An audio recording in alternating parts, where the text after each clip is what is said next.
कैसे हैं आप? उम्मीद करता हूँ खैरियत से होंगे। तो आज जिस टॉपिक के ऊपर हम बात करेंगे, ये टॉपिक स्पेशली मैंने तैयार किया है अपने तमाम उन लोगों के लिए जो ऑर्डर बुकिंग मार्केट में कर रहे हैं और जिन्होंने अभी कुछ अर्सा पहले ही अपने करियर का आगाज़ किया है और अभी एंट्री लिया सेल्स की फील्ड में एज़ ए ऑर्डर बुकर। तो सबसे पहली बात तो मैं आप सभी लोगों से ये करना चाहूँगा कि आपने एक ऐसे प्रोफ़ेशन का इंतख़ाब किया जिसमें ग्रोथ का जो रेट है वो बहुत हाई है। लेकिन इस हाई ग्रोथ रेट के लिए ज़रूरत है कि आप कुछ ऐसा काम करें जो कि रूटीन से हट के हो। और वो क्या हो सकता है? बुकिंग तो सभी को करनी है। अगर आपने एज़ ए ऑर्डर बुकर अपने करियर का आगाज़ किया, तो आप ऑर्डर बुकिंग शुरू करेंगे। इसके साथ-साथ अगर आप सीखते चले जाएँगे, तो आप आगे बढ़ते चले जाएँगे। ये एक ऐसी फ़ील्ड है जिसमें आप इंतहाई तेज़ी से आगे बढ़ सकते हैं, ग्रो कर सकते हैं, पैसे कमा सकते हैं, अपनी तमाम ख़्वाहिशात को पूरा कर सकते हैं। लेकिन उसके लिए आपको क्या करना पड़ेगा? आपको अपना सीखने का अमल जो है, वो साथ-साथ चलाना पड़ेगा अपने ऑर्डर बुकिंग के काम के साथ। तो इस हवाले से जो है हम आज भी बात करेंगे और इस टॉपिक के ऊपर इंशाल्लाह हम इन फ्यूचर भी जो है बातचीत करते रहेंगे। अच्छा, इसमें एक बात आपको मैं ये बताना चाहूँगा कि जो ऑर्डर बुकिंग का फ़ील्ड है, ये एक मुश्किल काम है, ये आसान नहीं है। ये दूसरी जॉब्स की तरह आपको दूसरी आसान जॉब्स भी मिल सकती हैं, जिसमें आप कोई ऑफ़िस में जॉब कर सकते हैं, आप किसी दुकान के ऊपर काम कर सकते हैं, जहाँ पे कंपैरेटिवली आपको काम आसान लगेगा इससे। सेल्स का जो जॉब है, ऑर्डर बुकिंग का काम है, इसमें बहुत धक्के खाने पड़ते हैं। आपको मार्केट में सर्दी में, गर्मी में, धूप में, बारिश में काम करना पड़ता है, मुश्किल हालात को फेस करना पड़ता है। लेकिन आप ज़िंदगी में कुछ भी करना चाहें, तो लेकिन अगर आपने शुरू में 1-2 साल के लिए ऑर्डर बुकिंग कर ली, 2-3 साल के लिए, 4 साल के लिए, तो आप इतना कुछ सीख जाएँगे कि आप फिर कुछ भी किसी भी प्रोफ़ेशन में चले जाएँ, आप भले से सेल्स जॉब में ही आगे बढ़ते रहना चाहते हैं, तो इसी में आगे बढ़ें। आप कोई डिस्ट्रीब्यूशन का अपना बिज़नेस करना चाहते हैं, आप उसमें जा सकते हैं। आप कोई भी बिज़नेस करना चाहें, ये जो आपने ऑर्डर बुकिंग का काम किया होगा 2-4 साल के लिए, ये आपको इतना कुछ सिखा देगा कि फिर आप बहुत कम फील्ड ऐसी होंगी कि जिसमें आप नाकाम हो सके। अदरवाइज बहुत ही कोई टेक्निकल चीजें होंगी, अदरवाइज आप किसी भी जगह नाकाम नहीं होंगे, क्योंकि यहां पर आप सीखते हैं ह्यूमन साइकी के साथ काम करना। आप जिन दुकानों पे जाते हैं, आप जिन शॉपकीपर से रोजाना डील करते हैं, उनमें से हर दुकानदार अपनी जगह एक कायनात है। और इन सब दुकानदारों से जब आप इंटरेक्शन करते हैं, आप नई नई चीजें सीखते हैं और आपको नई-नई बातें पता लगती हैं, आप नए लोगों को हैंडल करने के तरीके सीखते हैं। तो जब ये आप सब सीखते चले जाते हैं, तो आप करियर में आगे बढ़ते चले जाते हैं। तो इसके साथ-साथ मैं आपको बता दूँ कि जब आप यहाँ आएँगे, तो आपको शुरू में बड़ा मुश्किल लगेगा कि ये तो ऑर्डर बुकिंग का काम बड़ा मुश्किल है, शायद मेरे बस की बात नहीं है। लेकिन मैं आपको ये बताना चाहता हूँ कि ऑर्डर बुकिंग का काम इंतहाई आसान और मज़ेदार जॉब है। लेकिन अगर आप इसको एन्जॉय करके करें, अगर आप बेसिक-बेसिक कुछ चीज़ें सीख लें, जो कि कोई बहुत ज़्यादा नहीं है, ऑर्डर बुकिंग कोई बहुत मुश्किल काम नहीं है। अगर आपने बेसिक-बेसिक सीख लिया, तो फिर आपके लिए ये कोई मसला नहीं रहेगा। तो ये जो हमारा टॉपिक है, इसमें हम यही बात करेंगे, कुछ बेसिक्स के ऊपर हम आज बात करेंगे। लेकिन ये इतनी वास्ट फील्ड है, क्योंकि जब मैंने सोचा कि मैं कोई ऐसी वीडियोस बनाऊं जो कि मतलब जो है हमारे जितने भी ऑर्डर बुकर साथी हैं उनके लिए हो, तो फिर जब मैंने इसमें सोचना शुरू किया, तो बेशुमार बातें, टॉपिक्स, हर दुकानदार को डील करना, मुख्तलिफ नेचर के दुकानदारों को डील करना, ये एक बहुत ही लंबी फील्ड है। तो लेकिन फिर मैंने सोचा कि हम कहीं न कहीं से सिलसिला शुरू करते हैं, कुछ बेसिक बात कर लेते हैं, फिर उसपे जो भी टिप्स मेरे ज़हन में आती चली जाएँगी, वो मैं डालता चला जाऊँगा, ताकि सीखने का अमल जो है ना, वो आगे से आगे बढ़ता चला जाए। तो मैं आगाज़ करता हूँ। सबसे पहले तो मैं आपसे ये बात करूँगा कि जब आप यही जॉब नहीं, ऑर्डर बुकिंग की नहीं, बल्कि कोई भी जॉब करें, कोई भी काम करें, तो मैं बुनियादी आपको बात बताऊँ, तो वो ये है कि आप सबसे पहले आदत डालें कि आप सुबह फजर के वक़्त उठना शुरू करें। अगर आप सुबह फजर के वक़्त उठना शुरू कर देंगे, आप नमाज़ पढ़ेंगे और उसके बाद अपने काम का आगाज़ करेंगे, तो मैं आपको यकीन दिलाता हूँ कि उसमें इतनी बरकत होगी कि जिसका कोई मुकाबला नहीं है। और अगर इससे एक स्टेप आप आगे बढ़ सकें, जो कि मैं तो आपको सजेस्ट करूँगा, आसान नहीं है, मैं जानता हूँ ये बड़ा मुश्किल होता है, लेकिन मैं सजेस्ट करूँगा कि अगर आप सुबह-सुबह फजर के वक़्त उठें, नमाज़ पढ़ें और नमाज़ के बाद एक्सरसाइज़ करें। तो मैं बात कर रहा था कि अगर आप सुबह उठ के एक्सरसाइज करते हैं, तो इससे जो आपको एनर्जी मिलेगी, जो आपको फ्रेशनेस मिलेगी, जो पॉजिटिविटी आपको मिलेगी, आप यकीन मानें कि इसका कोई भी निमुल बदल नहीं है। तो क्योंकि मैं डेली इसी प्रैक्टिस को फॉलो करता हूँ, इसलिए मैं आपको भी रिकमेंड करूँगा कि आप इस प्रोसेस को, इस एक्टिविटी को फॉलो करें। और इससे एक बहुत बड़ा फायदा जो मुझे हासिल होता है, मैं अपना एक्सपीरियंस शेयर करूं, वो क्या होता है कि जब मैं सुबह फजर पढ़ लेता हूं और एक्सरसाइज कर लेता हूं, तो उसके बाद मेरी फीलिंग क्या होती है कि भाई मैंने दिन का जो सबसे मुश्किल काम था ना वो तो कर लिया, तो अब तो पूरे दिन में मेरे लिए आसान काम है, कोई भी मुश्किल काम नहीं है। तो जब इस फीलिंग के साथ मैं अपने काम के लिए निकलता हूं तो मुझे सभी कुछ बहुत ही आसान लगता है।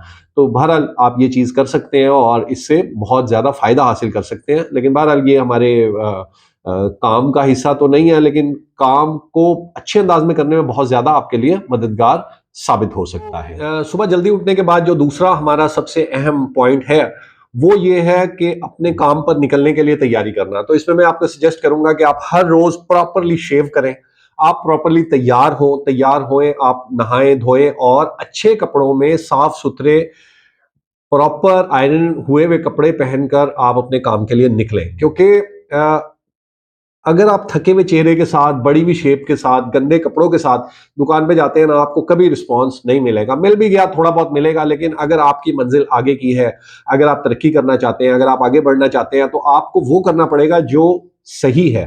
तो सही क्या है कि आप सबसे पहले खुद बहुत अच्छे अंदाज में तैयार हो, ताकि जब आप ऑफिस पहुंचे, आपके सीनियर्स आपसे मिले तो उनको अच्छा फील आए, और उसके बाद जब आप मार्केट में भी जाएं, तो जब आप शॉपकीपर से मिले तो वो भी आपके बारे में अच्छा अपने जहन में एक इमेज क्रिएट करें। तो एक तो सबसे अहम चीज ये है कि आप अपनी फ्रेशनेस के ऊपर काम करें। जब हम अपने दिन के काम का आगाज करने लगे हैं, तो दिन के काम के आगाज में डिस्ट्रीब्यूशंस पर पहुंचने के बाद जो सबसे पहली चीज आपको देखनी चाहिए, वो आपको देखना चाहिए कि भाई अब जो ये कोई भी महीने की डेट हो सकती है, 1 तारीख भी हो सकती है, 10 तारीख भी, कोई भी तारीख हो सकती है। तो आपको ये देखना होगा कि आज के दिन के मेरे टारगेट्स क्या हैं।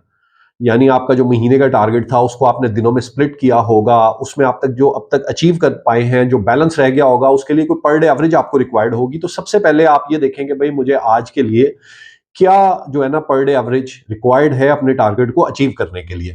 फिर उसके बाद आज मेरे प्रायोरिटी के जो एसकेयूज हैं वो कौन कौन से हैं, मैंने उसको किस तरह से अचीव करना है, मेरे आज प्रोडक्टिविटी के टारगेट्स क्या हैं। तो सारे आपके जितने टारगेट्स हैं ना, उन सबको आप जो है अपने पास रिव्यू करें। अपने पास कहीं लिखा हुआ तो यकीनी तौर पे होगा, तो उसको आप रिव्यू करें।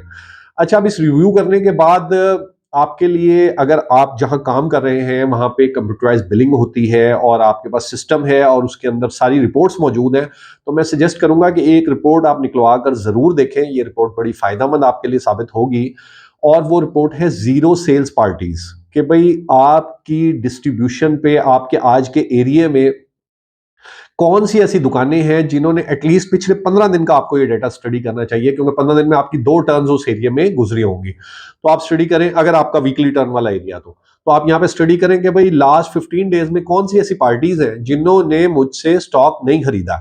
तो जब आपको ये पता लग जाएगा तो ये आपके लिए बड़ा फायदेमंद साबित होगा, क्योंकि इन दुकानों को स्पेशली आप जो है वो आज के दिन में टारगेट कर पाएंगे। तो जब आप ये जीरो सेल्स पार्टीज देख लें, और अगर आपके पास लिखी हुई नहीं भी है, अगर आपके पास कंप्यूटर सॉफ्टवेयर नहीं है, उसके अंदर ये वाली रिपोर्ट मौजूद नहीं है, तो भी आप जो है अपना, अगर आप थोड़ा सा बैठ के सोचेंगे, अगर आप अपनी शॉपलिस्ट को सामने रख के देखना शुरू करेंगे कि कौन सी ऐसी पार्टीज हैं जिन्होंने पिछले 15 दिन में मुझसे स्टॉक्स नहीं खरीदा, और उनको आप हाईलाइट कर लेंगे, तो जब आप एरिया में जाएंगे तो उन पर ज्यादा फोकस करेंगे, तो उससे क्या होगा कि आपकी नॉन प्रोडक्टिव दुकानें भी जो है ना वो प्रोडक्टिव हो जाएंगी।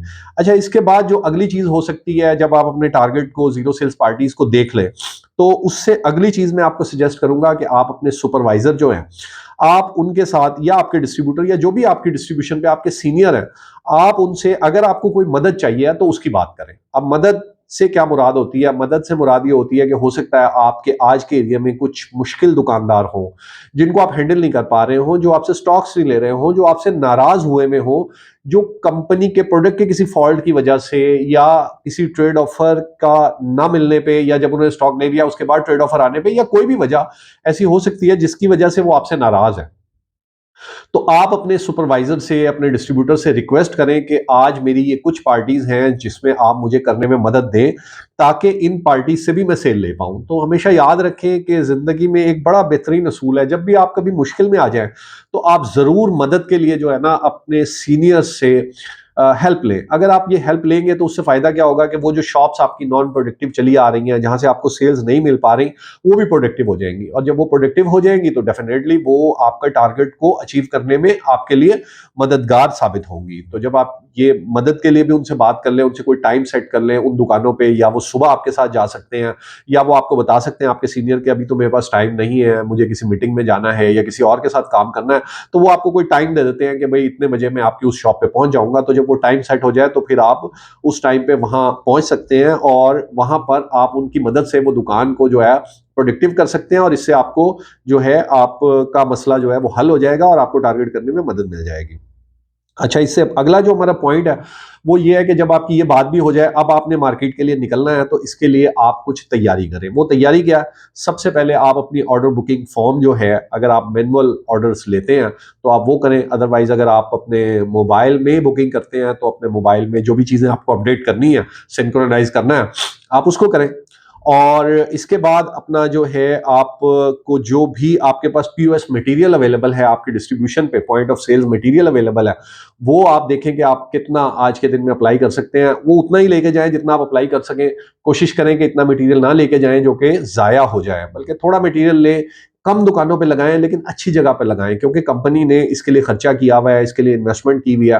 तो अगर आप इसको थोड़े मटेरियल को अच्छी जगह पे लगाएंगे तो इससे बहुत ज्यादा जो है ना फायदा होगा। और अगर आपका कोई सीनियर भी मार्केट में आता है या आप पिक्चर उतार के भी शेयर करते हैं तो आपके सीनियर्स के पास आपका इमेज जाएगा कि यार ये बड़ा अच्छा लड़का है, बड़े अच्छे तरीके से पीओएस को इस्तेमाल करता है, प्रॉपर जगह पे लगाता है। तो ये आप करेंगे तो ये डेफिनेटली इससे कंपनी को भी फायदा होगा और आपका एक अच्छा इमेज भी बनेगा। इसके बाद आपने ऑर्डर बुकिंग फॉर्म ले लिए, पीओएस ले लिया, इसके बाद कोई भी प्रेजेंटेशन वाला मटेरियल है तो वो आप साथ लेके जाएं, जिसमें आपका कोई मतलब कैटलॉग हो सकती है, कोई आपके पास कोई बुकलेट हो सकता है, कोई भी ऐसी चीज जो आपने प्रेजेंट करनी है शॉपकीपर को, तो वो जरूर अपने साथ कैरी करें।